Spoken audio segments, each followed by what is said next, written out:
لو هدفك تقفل شابتر 1 من غير ما تتشتت ما بين الشرح والمقالي، ركز في الباكج دي. قبل ما نشوف الكتب سوا، حابب اقول لك انك مع الباكج ديت مش تحتاج اي كتاب خارجي، لا شرح ولا حل. احنا رتبنا لك فيها كل خطوه من اول ما تفهم لحد ما تراجع غلطات. مش بس كده، كمان معاه هدايا. اول كتاب معانا كتاب المين بوك، وهو كتاب بقى عندك اتعمل باحترافيه، شرح كل معلومه بشكل وافي جدا، وتريكات محطوطه فيه بشكل واضح جدا، واسئله عندك على كل جزئيه وملخص لكل جزء موجود فيها، بحيث ان حضرتك تبقى مرتاح جدا جدا وانت بتذاكر اي معلومه جوه كتاب المين بوك. وصلنا مع بعض لكتاب الهوم بوك، كتاب الواجب يا بطل. هتقول يا مستر انت جايب الاسئله بتاعته منين؟ جاب منين؟ كل المصادر موجوده في السوق. اي كتاب عندك خارجي يعدي عليك في السوق، عربي لغات، هتلاقي كل الاسئله بتاعته بعون الرحمن موجوده هنا. امتحانات السنين اللي فاتت يا مستر، امتحانات استرشاديه، كل حاجه ان شاء الله سبحانه وتعالى موجوده جوه الكتاب. بس المهم عندنا الكواليتي مش الكوانتيتي.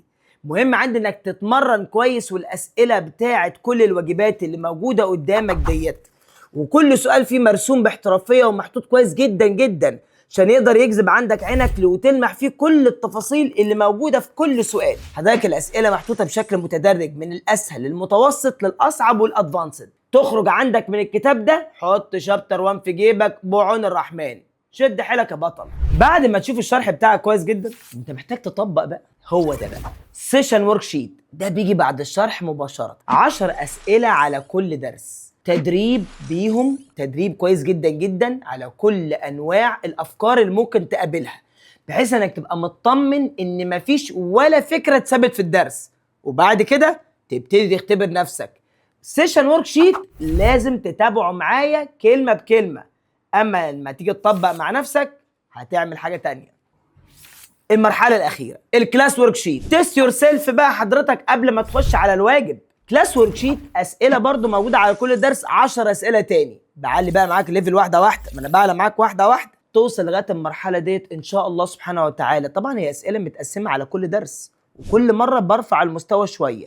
ده تختبر نفسك وتفتح الفيديو على منصه، سواء انت طالب سنتر او اونلاين، وتتاكد انت حليت صح ولا لا. نيجي بقى عندك المرحله المهمه جدا جدا والخطيره، اسئله الاسي كويستشن، اسئله الاسي المقاليه.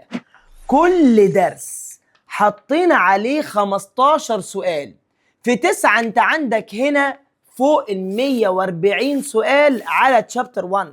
يعني المقالي احنا كده كده شغالين بنظام ثابت على طول، شغالين بنظام ان شاء الله سبحانه وتعالى بما يرضي الله، عشان حضرتك وحضرتك تبقى مطمن تماما. مع الباكج بتاعتك هتستلم توتي باج، ممكن تجي لك عندك بالشكل ده، او ممكن تجي لك بالشكل دوت كتاب النوت بوك. النوت بوك الموجوده قدامك ديت هتلاقيها جواها عندك ويكلي بلان. انت حضرتك اول ما تفتحها بقى كده، لا في ويكلي بلان محترمه جدا محطوطه عندك بطريقه كويسه تنظم معاك الوقت بتاعك. كمان هتلاقي ستيكرز مميزه جدا جوه نوار اكاديمي، يعني شويه الفاظ وكلمات دايما هتلاقينا بنقولها، شوفها وقول لنا رايك ايه. وكمان كتيب قوانين الالكتريستي، هتلاقي معاك كل القوانين في كتاب واحد. الفور تشابتر بتاعت الالكتريستي كلها معاك ومتنظمه ومحطوطه عندك بشكل حلو جدا. ومع الباكج ديت مش هتحتاج تشتت نفسك بين كل الكتب الخارجيه، اسئلتها متجمعه من كل الكتب الخارجيه عربي ولغات، يعني مفيش فكره مهمه في اي مصدر هتكون بعيد عنك. تقدر تستلم الباكج ديت من السنتر القريب منك او تطلبها اونلاين. شابتر 1 بقى جاهز قدامك، انت جاهز تقفله؟